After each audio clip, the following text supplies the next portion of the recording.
cette année sont à peu près les mêmes que l'année dernière, à 3-4 titres près. Pas grand-chose à dire sur les thématiques de cette année, qui, à peu de choses près, sont à peu près les mêmes que les années précédentes. Donc, il dit rentrée littéraire, dit violence, secret de famille, viol, guerre. Mais aussi liens familiaux, amour filial, voilà, toutes ces petites choses quand même qui sont mises en valeur dans pas mal des livres que nous allons vous présenter. D'habitude, on vous en présente 30, donc là, on vous en présente 32, hein, tout augmente. J'avoue que j'ai pas pu en sacrifier 2, donc on vous a présenté 32. En préparant les textes que je vais vous lire, donc comme à chaque fois je vous lis le début de chaque livre, que vous fassiez une idée du style de l'auteur. En préparant les textes, je me suis aperçue qu'on avait quand même pas mal de romans autobiographiques, ou fortement autobiographiques, donc on n'a pas fait exprès du tout, mais c'est comme ça. Et dans les 32 titres qu'on vous présente, on va vous présenter 6 premiers romans. Il faut savoir qu'il y en a 69 dans cette rentrée littéraire. Donc vous allez trouver des titres dont on a déjà entendu parler, dont vous avez déjà entendu parler. S'il y a des livres que vous avez lus déjà, n'hésitez pas à intervenir et à donner votre avis. Plus il y a d'avis, mieux c'est. Et puis voilà, on commence. Et comme chaque année, on commence par... Moi, j'aurais juste voulu dire un petit truc, c'est que cette année, pour moi, c'est une super rentrée littéraire. Vraiment, j'ai fait une sélection, il y a quelques titres que je n'ai pas aimés, mais j'ai vraiment plein de gros coups de cœur. Ce qui n'était pas forcément le cas l'année dernière.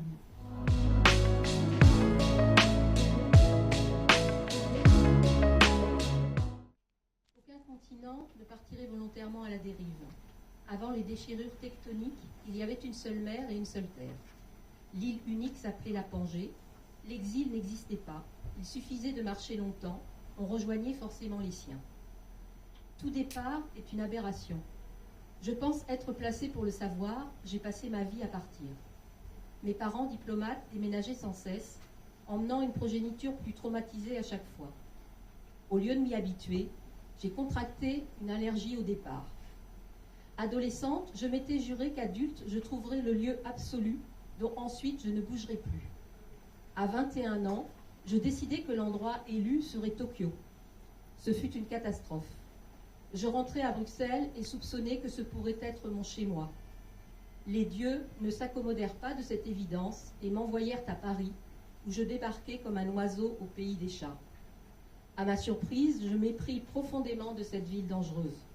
Je gardai Bruxelles en tant que solution de repli et me laissai gagner par le trouble parisien. 25 années défilèrent et mon amour pour Paris triompha. C'est le seul emplacement au monde où je suis restée si invraisemblablement longtemps. Si l'on m'avait affirmé quand j'étais enfant que ma sédentarité serait parisienne, j'aurais été incapable de le croire. C'est cela, tomber amoureux. Un destin imprévu s'offre à vous. Vous vous y jetez sans comprendre, avec l'ivresse de qui agit au mépris des plans de carrière. Est-ce que quelqu'un l'a lu? Ah, chouette, alors allez-y.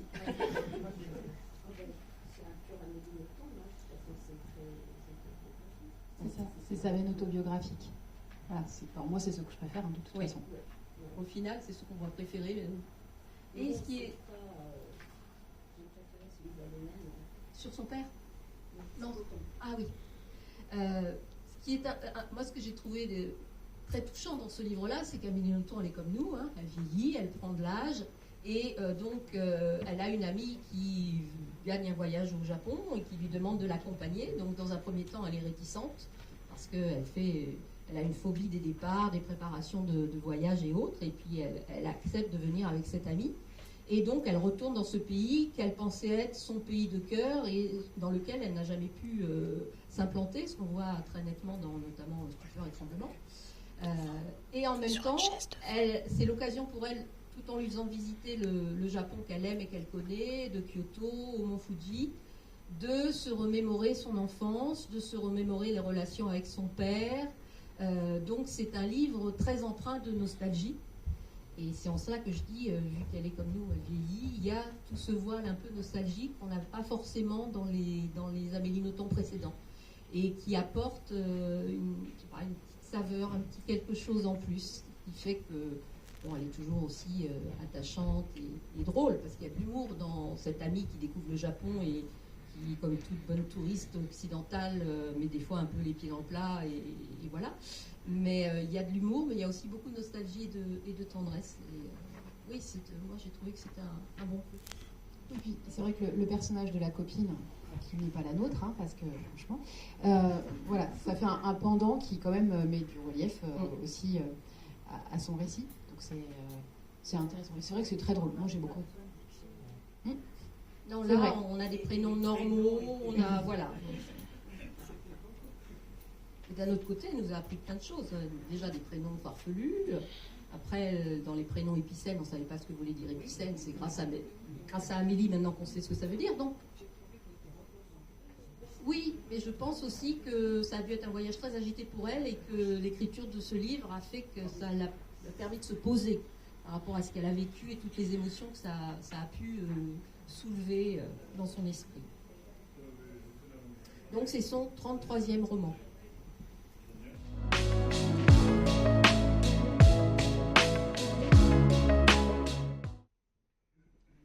Prologue.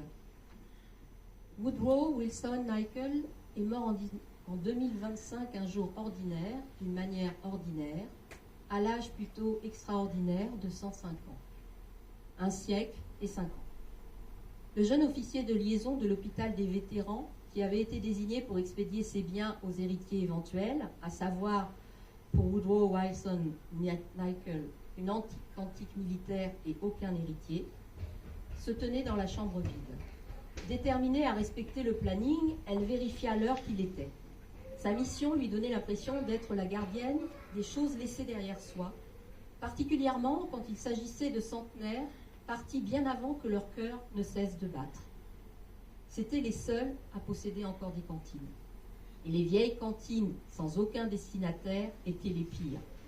Leur contenu, empreint d'une humanité, disparaissait avec les disparus, et c'était comme de voir littéralement le passé se volatiliser. Elle inspira profondément et ouvrit le vieux coffre, prête à découvrir les habituels uniformes moisis et les photos délavées. Au lieu de quoi, elle découvrit une girafe. Alors là, moi je dis tout de suite merci à Gérard Collard de la Griffe Noire, donc libraire de la Griffe Noire, qui a parlé de ce livre qui moi m'était complètement passé à côté. Donc je dis un grand merci parce que c'est un de mes gros coups de cœur de la rentrée littéraire. L'étonnant voyage du garçon qui parlait aux girafes. Donc on a ce personnage de 105 ans qui est dans une maison pour vétérans qui vient de décéder. On ouvre sa cantine, alors on trouve effectivement une girafe et on trouve aussi des cahiers. Et en découvrant ces cahiers, on va découvrir la vie de cet homme et on va repartir 90 ans en avant, quand il avait 17 ans. On va se trouver en Nouvelle-Angleterre, sur la côte est des États-Unis. Il y a en 1938 un énorme ouragan qui traverse toute cette région des États-Unis, qui fracasse les maisons, les habitations, mais aussi les bateaux qui arrivent dans le port de New York. Et dans ces bateaux, il y a notamment un bateau qui transporte 2 girafes. Ces 2 girafes viennent d'Afrique et on doit les débarquer au port de New York. Et après, elles doivent faire 5000 km pour être réceptionnées aux eaux de San Diego. Donc New York côte est, San Diego, Californie. Hein. Vous voyez le chemin. Et donc ça se passe très mal, vu l'ouragan. Le bateau est fracassé, on récupère tant bien que mal les 2 girafes. Et il y en a une, donc ce sont 2 jeunes, un mâle et une femelle, qui vont appeler Boy and Girl, très original. Donc ce sont des jeunes girafes, elles font quand même 1 tonne chacune. On les récupère, il y en a une qui s'est cassé la patte, on fait une attelle, on trouve un camion et on va essayer de les transporter donc de l'autre côté. Donc il y a un homme qui a été missionné par la directrice du zoo de San Diego, qui s'appelle Jones, et qui est là pour transporter les girafes. Sauf que lui n'a pas son permis, il faut qu'il trouve un chauffeur, il va transporter les girafes. Sauf que tout ça se fait sous les yeux de notre héros, on va appeler Woody, qui a 17 ans, qui est orphelin de père et de mère, qui vit là de petits jobs pour essayer de vivre, mais qui malheureusement vient de perdre son dernier job avec son dernier patron et sa dernière entreprise dans l'ouragan. Donc il n'a rien à perdre. Il découvre ces girafes dans l'entrepôt. Il est fasciné par ces girafes. Il apprend qu'il faut les mener en Californie. Et donc évidemment, la Californie, la remet vers l'or, l'ouest, voilà. Il se dit, moi je vais y aller. Moi, je vais y aller. Sauf qu'évidemment, on ne va pas vouloir de lui dans un premier temps, donc il va y aller, il va les suivre en douce, jusqu'au moment où le chauffeur attitré va disparaître, va arrêter parce que c'est trop dur. Et lui va proposer ses services. Il a 17 ans, il dit qu'il en a 18, il n'a pas de permis de conduire, il dit qu'il sait conduire. Et donc le missionnaire du zoo de San Diego va accepter en lui disant ok, jusqu'à la prochaine ville, tu fais le chauffeur. Bien évidemment, ça va aller au-delà de la prochaine ville. Et donc on va suivre les 5000 km de périple. Ils vont traverser tous les États-Unis avec tout ce que ça peut comporter dans cette période. Ils vont traverser l'Amérique profonde, les États du Sud, la ségrégation. Ils vont traverser la Grande Dépression, on est dans cette période-là. Donc c'est aussi toute une vision de l'Amérique de cette époque. Et en même temps, c'est aussi un livre d'aventure, parce que avoir 2 girafes d'une tonne dans un camion et traverser les rocheuses, le désert et tout, c'est pas simple, surtout quelqu'un qui n'a pas son permis, qui doit se débrouiller pour manier un camion. Donc bien évidemment pour lui ça va être un voyage d'apprentissage. Ils vont y arriver bien sûr au bout de 12 jours, mais là on est à son 18e anniversaire. On voit qu'il est mort à 105 ans. On va aussi apprendre ce qui s'est passé après. Steven Spielberg, il prend là le livre, il en fait un film génial, parce que c'est un roman génial. C'est-à-dire vous plongez dedans et vous suivez l'aventure, parce que vous dites qu'ils vont y arriver, ils ne vont pas y arriver, parce qu'évidemment, il y en a qui veulent voler les girafes, évidemment, il y en a qui les aident, d'autres qui ne les aident pas, évidemment, ils ont des problèmes avec le camion, il y a des endroits où ils peuvent passer, des endroits où ils ne peuvent pas passer, donc il faut trouver un moyen d'eux. Et puis ce Jones qui est mandaté, il a un certain âge, il a roulé sa bosse, et il va être comme un père de substitution pour Woody, très clairement.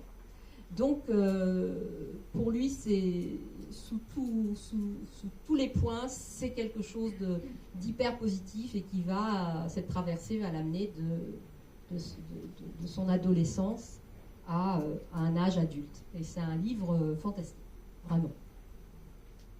Alors, ça peut se lire les adultes, les jeunes, les ados, tout le monde peut y aller franco. C'est vraiment quelque chose de très accessible et de passionnant.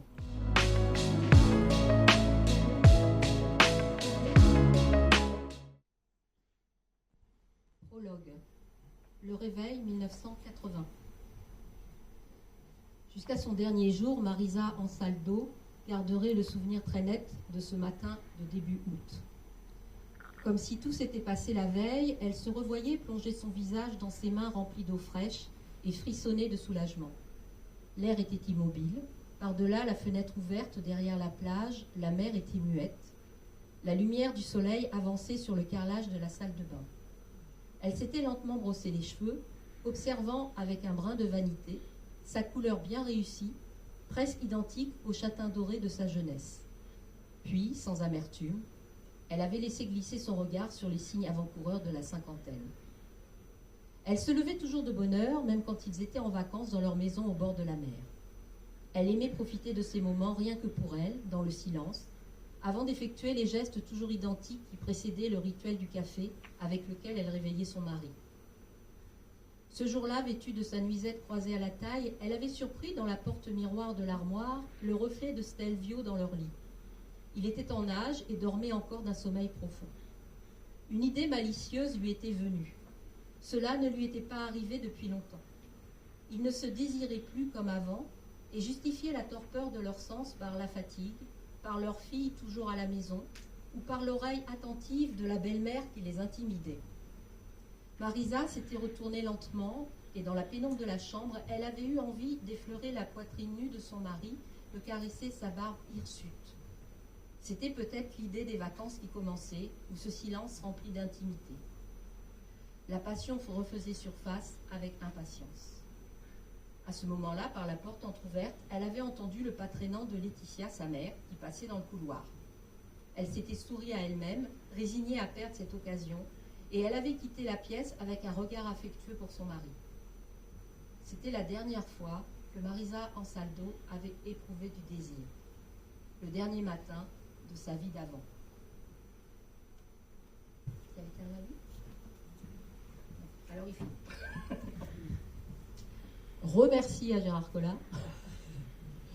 Il faut savoir que sur le Facebook de Gérard Collard, pendant 5-6 jours, il a fait un teasing en disant dans 6 jours, je vous dis quel est le meilleur roman pour moi de la rentrée littéraire.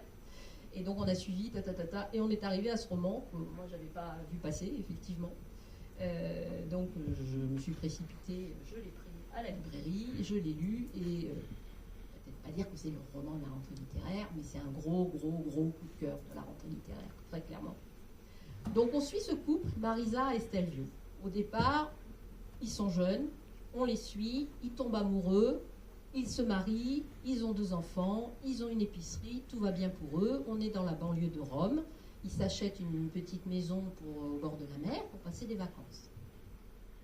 Arrive l'année 1980, ils sont donc en vacances, le couple, leur fille, Beta, et leur nièce, c'est-à-dire la cousine de Beta, qui s'appelle Myriam. On fait la connaissance de Beta, qui est une jeune fille de 16 ans, très belle, mais très intrépide, très téméraire, qui tient tête aux garçons, qui a vraiment un personnage déjà bien campé. À côté de ça, on a la cousine qui, elle, est plus réservée, plus attentive. Et puis, on est le soir de la Saint-Jean, et Beta dit à sa cousine, viens, on fait le mur, et puis on va à la plage voir les feux. Donc la cousine, oui, non, peut-être. Elle arrive à persuader, et elles partent toutes les deux sur la plage pour les feux de la Saint-Jean. Au matin, on retrouve le corps de Beta morte sur la plage. Myriam, qui a assisté à ce qui s'est passé, s'est enfuie et est rentrée chez elle. À partir de là, va commencer ce que le titre indique, la vie qui reste. À partir de cette mort, cet assassinat, ce meurtre, on va voir chaque personnage de la famille, que ce soit le père, la mère, le frère, les cousins, Myriam, comment ils vont s'emparer de cette mort, comment ils vont réussir à surmonter ou pas, comment chacun va s'en sortir avec cette tragédie. Et puis, il va y avoir aussi un côté un petit peu policier, savoir qui a fait ça, ce qui s'est passé, et qui va à un moment s'emparer de l'affaire pour pouvoir aller jusqu'au bout et savoir ce qui s'est vraiment passé sur cette plage. Vous commencez le livre, vous ne l'arrêtez pas, hein. Vous y allez et vous tournez. Donc c'est très italien. C'est vrai qu'on a tout de suite l'atmosphère de ces villages de bord de mer italiens, de cette vie bruyante, joviale. Enfin, on a toutes ces saveurs de l'Italie méditerranéenne. Et en même temps, on a cette tragédie terrible à côté, qui fait que la vie de ces gens qui n'ont absolument rien demandé à personne va brutalement, complètement s'effondrer. Et en même temps, on veut savoir ce qui s'est passé. Parce qu'on est dans la situation de Myriam, enfin, dans la situation de tout le monde, à part Myriam qui sait ce qui s'est passé. On veut savoir. Donc forcément, on lit, on avance. Et c'est un super bouquin, franchement.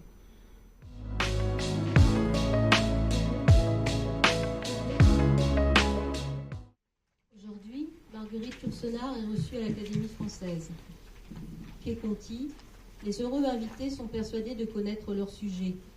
Ils égrènent les faits tangibles, révisent les dates officielles de la frise répétées à plus soif par les journaux et la télévision. 1903 et 1981, extrémité d'un parcours d'exception écartelé entre 2 continents et 2 âges. Acte de naissance bruxellois dans une époque dite belle, enrubanné de froufrou mais menacé d'apocalypse. Et, en ce jour donc, consécration valant pour inhumation. Ou plutôt, soyons respectueux, entrée vive dans l'immortalité des spectres, à l'heure des paparazzis et de la conversion imminente de la gauche à l'économie de marché. Les livres maintenant. 1951, Mémoire d'Adrien, 1968, L'œuvre noire, 2 colonnes Trajan sur lesquelles se tient l'imposant monument des œuvres complètes. Personne ici n'aura le mauvais goût d'avouer ne pas les avoir lus, ou pas entièrement, ou pire encore, de s'y être cassé les dents. Œuvre incomplète pourtant. On dit que cet esprit vif-argent n'a jamais eu autant de projets en cours, traductions, essais, récits au bord de l'éclosion, interminable labyrinthe autobiographique en voie d'achèvement. N'était-elle pas l'autre jour encore chez Pivot pour un nouvel opus ? La bête vit toujours. On le voit à son œil de crocodile, féroce d'intelligence prolixe, prête à soulever le couvercle du mausolée où on veut l'enfermer. Alors, il faut savoir que Christophe Bigot, c'est un professeur et qui a longtemps étudié l'œuvre de Marguerite Yourcenar. Et quand il étudie l'œuvre de Marguerite Yourcenar, et notamment les biographies de Marguerite Yourcenar, il s'est retrouvé intrigué par la fin de sa vie, où on précisait qu'à partir de l'âge de 76 ans, elle a été accompagnée par un dernier compagnon qui s'appelait Jerry Wilson, qui était photographe américain et qui avait 30 ans quand elle en avait 76. Intrigué, il décide de mener l'enquête pour savoir qui est cet homme qui a accompagné quelques années de la vie de Marguerite Yourcenar. Et en fait, c'est ce qu'il va nous raconter dans ce livre. C'est-à-dire, on va découvrir Marguerite Yourcenar au moment où, effectivement, elle est accueillie à l'Académie française. Et puis, on va faire des flashbacks dans sa vie, c'est-à-dire qu'on va la retrouver dans son île, dans le Maine, aux États-Unis, là où elle avait une maison. Elle vit depuis 40 ans avec sa traductrice, Grace Frick, qui est atteinte d'un cancer phase terminale et qui est en train de mourir. Et elle accepte dans sa maison qu'une équipe de tournage vienne faire un documentaire. Et le producteur de cette équipe de tournage a amené avec lui son petit ami. Et il se trouve que c'est Jerry Wilson, ce photographe. Et Marguerite Yourcenar va avoir un coup de cœur pour cet homme. Déjà, il va y avoir... ils ont des affinités, c'est-à-dire ils sont tous les deux passionnés d'oiseaux. Lui, c'est un ornithologue amateur. Et ils sont aussi surtout passionnés de musique afro-américaine, de jazz et de blues. Et notamment, ensemble, ils ont fait un ou deux livres, lui ayant fait les photos, elle les textes, sur la musique afro-américaine.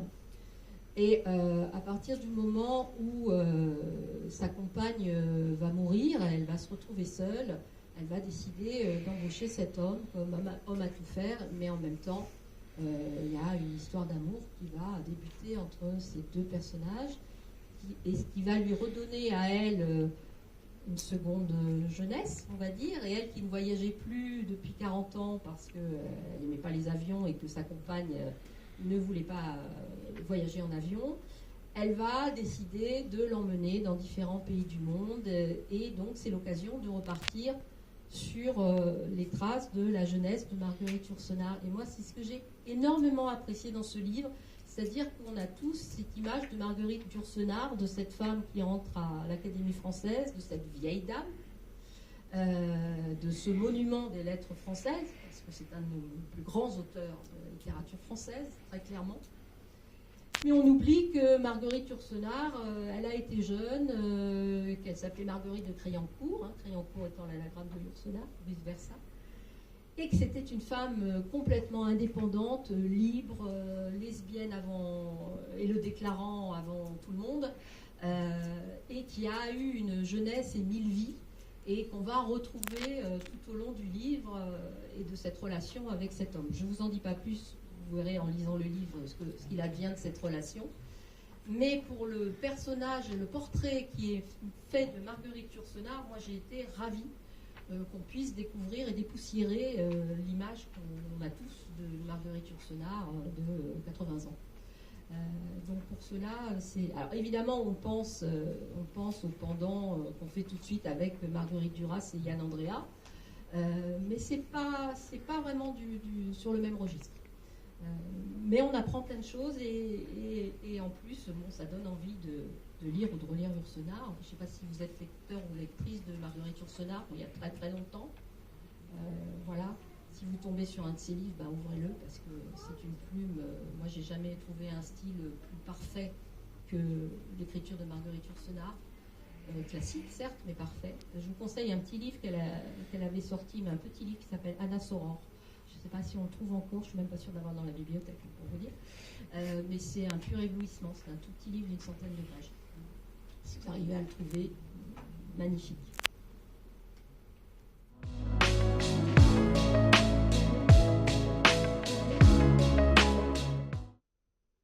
Shiraz, 24 octobre 2022. T'entends leurs cris? Tu les entends t'applaudir alors que t'as encore rien fait?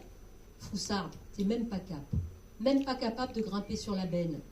Autour de toi, les cris résonnent. Boro do Qatar. Vas-y, ma fille. En plein milieu de l'avenue Zand, les manifestants ont renversé une grosse poubelle en ferraille.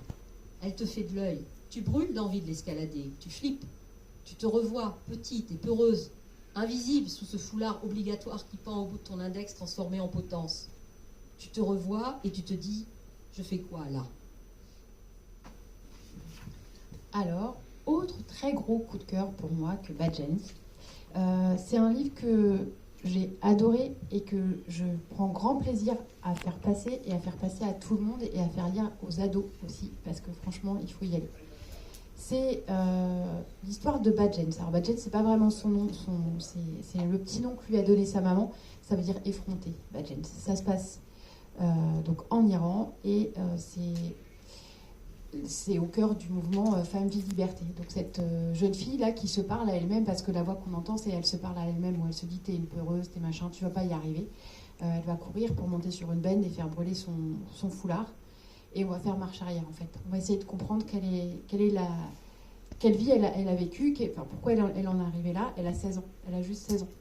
Elle a juste 16 ans et les filles là-bas, elles vont quand même trouver des techniques pour savoir, et elles savent ce qui se passe ailleurs. Et elles savent que ce qu'elles vivent, c'est pas normal qu'elles le vivent comme ça. C'est pas normal qu'elles soient autant bridées, autant enfermées. Donc on va la voir petite fille qui, c'est une naissance pas voulue, c'est-à-dire que quand on a appris que c'était une fille, il y a eu un conseil des hommes dans la famille, ils se sont dit ce serait bien de la faire passer quoi. Et puis le grand-père il s'est renseigné, mais ça coûtait trop cher de faire un avortement. Bon donc, hop, elle est née, voilà. Elle est arrivée, donc bien sûr, on ne s'est pas plus préoccupé d'elle que ça. Sauf sa mère, bien sûr, sa mère qui était là et qui, depuis qu'elle est toute petite, de façon un peu cachée, mais elle va tout faire pour que sa fille ait ce qu'elle peut avoir tout le temps. C'est-à-dire qu'il y a un petit frère qui va naître après, et à lui, le papa, il offre la console, le machin, il va... Et puis, elle, non, rien. D'abord, on oublie parfois même un peu son anniversaire, mais la maman, elle va garder un peu les sous qu'elle peut garder pour lui acheter un téléphone, pour qu'elle ait un peu cette vie de jeune fille. On va la suivre à l'école aussi. On va la suivre à l'école où il y a une institutrice qui est très enjouée, c'est super. Cette année, en plus, on va faire une super grande fête. Elle leur donne des bonbons, elle leur donne des trucs. Et la super grande fête, on va leur faire un cadeau, c'est qu'on va leur offrir leur premier foulard. Elles ont 9 ans. Et à partir de 9 ans, elles sont obligées de le porter. Et donc, on va passer comme ça sur toutes les obligations qui sont de plus en plus lourdes, de plus en plus pesantes sur ces femmes et sur ces jeunes filles. Je ne vais pas vous raconter l'histoire, pourquoi on la retrouve là, où elle va monter sur cette benne, mais elle va traverser plein de choses que peuvent vivre les filles partout dans le monde, et avec la même révolte qu'elles peuvent avoir, parce qu'elles n'ont pas le droit de l'exprimer. Donc c'est vraiment un livre qui, pour moi, est super important, sachant que l'auteure, elle est franco-iranienne, et donc elle parle de choses qu'elle a vues, elle est journaliste, donc elle va se baser sur des choses qu'elle a vraiment vécues pour l'écrire, même si elle n'a pas eu cette enfance-là. Mais vraiment à faire passer et expliquer notamment aux jeunes que ça se passe en ce moment, là, maintenant, qu'on peut vivre ça maintenant, et que ça peut mettre en parallèle par rapport à ce qu'on peut vivre par chez nous. Franchement, c'est hyper important. Moi, je le passe comme ça, vraiment. Un livre à partager, et après, on peut en parler. Je l'ai fait, j'ai testé, ça fonctionne super bien pour ouvrir le débat. Et puis, je vais revenir sur mes livres rapides à lire, mais ça, c'est vraiment des choses qu'on peut passer. Et moi, si j'étais prof, clairement, seconde, première, je leur ferais lire, c'est obligé. Filles et garçons, c'est important.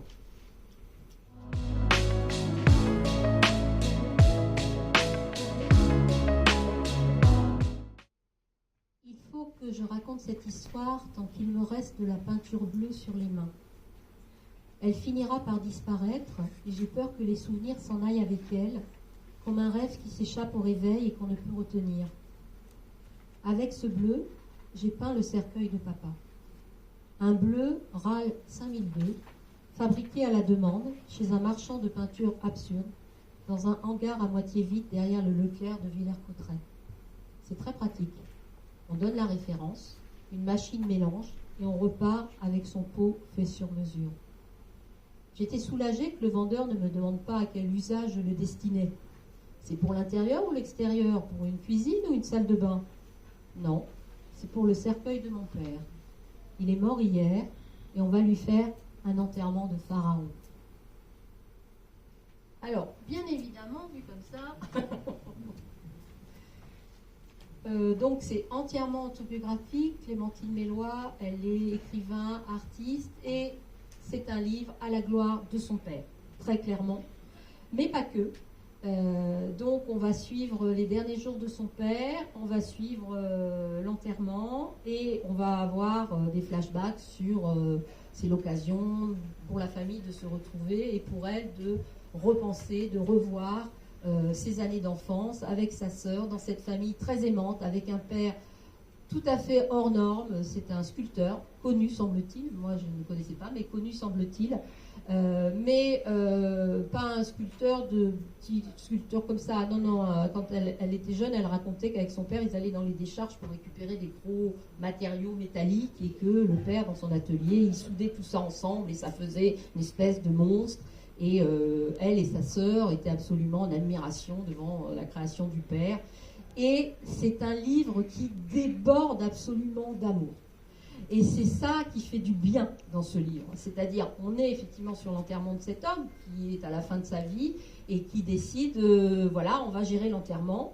Donc les deux sœurs, elles partent au pompe funèbre pour choisir un cercueil. Donc elles ont tous les modèles possibles qui coûtent un bras et qui ne leur plaisent pas. Donc elle prend le truc de base en contreplaqué, elle décide de le peindre. La mère, elle fait le capiton fleuri à l'intérieur. Enfin voilà, ils s'arrangent, ils veulent lui faire un enterrement digne de lui, à la hauteur de la vie de cet homme. Et lui, il participe, hein, il choisit les morceaux de musique. Donc c'est très joyeux, c'est pas du tout triste. Et en même temps, on a tout le flashback sur la vie de cette famille hyper aimante, hyper soudée, de cette figure du père magnifique, de l'amour qu'il y avait entre le père et la mère, un amour très fusionnel. Et ce n'est que de l'amour, ce livre. Ce n'est que du positif, ce n'est que quelque chose qui vous fait du bien. Elle est québécoise, alors ça fait un peu de bien, hein, je fais très mal l'accent. Mais voilà, ça vous prend aux tripes et ça fait du bien. Et c'est entrecoupé de petites phrases de dialogue qu'elle a avec son père dans ses derniers jours, et notamment, le titre vient d'un petit échange où le père dit « Bah oui, là je crois que c'est bon, là je suis en train de mourir ». Et la fille dit « Non, papa, pas encore tout à fait ». Et il lui répond « Bon, alors c'est bien ». D'où le titre. Lisez-le, ça fait un bien fou, même si le sujet, a priori, n'est pas voilà, mais ça fait un bien fou.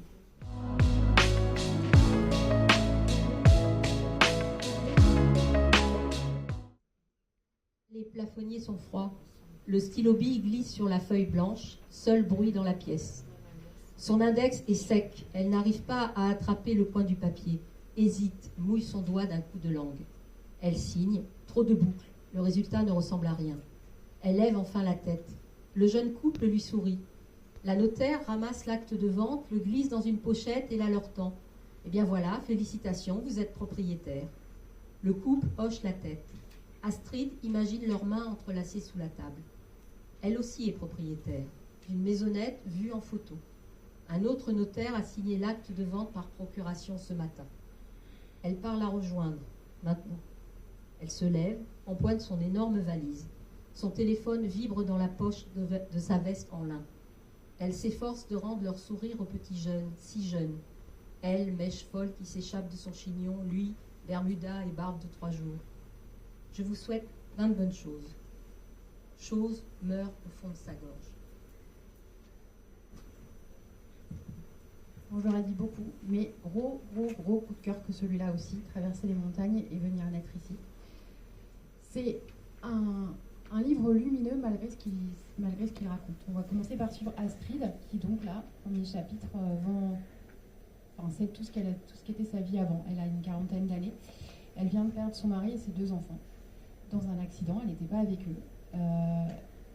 Et elle bazarde tout ce qu'elle avait en région parisienne pour aller vivre à la montagne, dans un endroit que son mari affectionnait particulièrement et où ils devaient aller passer les vacances d'été tous ensemble l'été suivant. Elle achète cette maison qu'elle n'a jamais vue. Elle n'y est pas allée. c'est la maison d'un vieux monsieur qui est décédé, et elle achète la voiture qui va avec, et elle va se perdre là-bas dans ce hameau qui est un hameau de 4-5 maisons, c'est tout. En voulant vraiment, on a l'impression qu'elle veut s'enfermer, et elle coupe tout, elle ne répond plus à son portable, elle va poser ses valises là et un peu s'oublier. Elle va très vite rencontrer une de ses voisines qui est céramiste et qui est à côté, qui va venir frapper à la porte, lui apporter des fruits, des légumes, et elle va rentrer un peu en communication avec elle. Dans ce hameau, il y a un homme qui est un peu inquiétant, qui est chasseur, qui, quand elle va se promener en montagne, elle le croise souvent, un peu taiseux ou alors un peu trop insistant, enfin il est un peu particulier. Et donc elle fait sa petite vie là, où elle essaye de passer outre les cartons qu'elle a emmenés et qu'elle ne veut pas ouvrir, d'essayer de se reconstruire, de repenser à la vie qu'elle avait avant, où tout allait parfaitement bien pour elle. Et un jour de promenade, c'est les premières neiges, et elle arrive dans un virage de son chemin de montagne, et elle entend des cris, et elle s'approche, et en fait c'est une toute jeune femme qui est en train d'accoucher seule dans la neige. Forcément, elle la ramène jusqu'à chez elle, elle appelle sa voisine, elles vont l'aider à accoucher, il n'y a pas d'autre solution, elles vont l'aider à accoucher chez elle. Cette jeune femme, elle vient de Syrie, elle a 17 ans, il y a un an, elle vivait avec son papa, sa maman, son frère, sa sœur, elle avait son téléphone, ses copines, elle regardait des trucs sur YouTube, et là elle est en train d'accoucher dans la neige d'un enfant clairement issu d'un viol dont elle ne veut pas. Et elle va se retrouver chez Astrid, elle n'a pas de papier, donc Astrid va se mettre vite en relation avec une association. L'ami d'à côté connaît une sage-femme qui va venir les voir et qui va leur donner aussi des relations. Ils vont contacter et se mettre d'accord que c'est pas le bon moment de dire tout de suite, parce qu'il y a des événements qui font, on ne peut pas tout de suite la signaler, et donc elle va devoir rester un peu chez elle. Et on va voir ces deux femmes, principalement, les autres qui tournent autour, mais ces deux femmes qui n'ont pas choisi la situation dans laquelle elles sont. Astrid, elle a perdu ses 2 enfants, donc s'occuper d'un nouveau-né, elle n'avait pas du tout envie. Et l'autre qui n'avait pas du tout envie d'avoir d'enfants et qui ne sait pas où est sa famille et qui ne sait pas on comprend petit à petit ce qui s'est passé parce qu'on a des bribes de ce qu'elle a vécu. Elle ne parle pas la même langue, c'est-à-dire qu'elles vont communiquer toutes les deux en anglais. La jeune fille parle très bien anglais, mais Astrid pas trop. Donc elles se débrouillent, et c'est comment ces deux femmes vont réussir à se débrouiller et à être ensemble. Je ne vous raconte pas toute l'histoire parce que c'est poignant, mais jusqu'au bout. Mais c'est un livre, c'est lumineux. Je crois qu'il n'y a pas d'autre chose à dire, c'est lumineux. C'est vraiment magnifique, il faut vraiment lire. Et c'est pareil, vous pouvez le partager. Parce que celui-là, il est universel. Alors, ça paraît hyper féminin quand je le raconte comme ça, mais pour le coup, je l'ai fait lire à des hommes aussi qui l'ont adoré aussi. Vraiment, je pense que les sentiments sont universels. Il faut vraiment lire. Pour le coup, Marie Pavlenko, elle écrit aussi en jeunesse. Elle a une écriture qui est aussi assez incisive, elle vous attrape tout de suite. Vraiment, vraiment, très, très, très beau texte.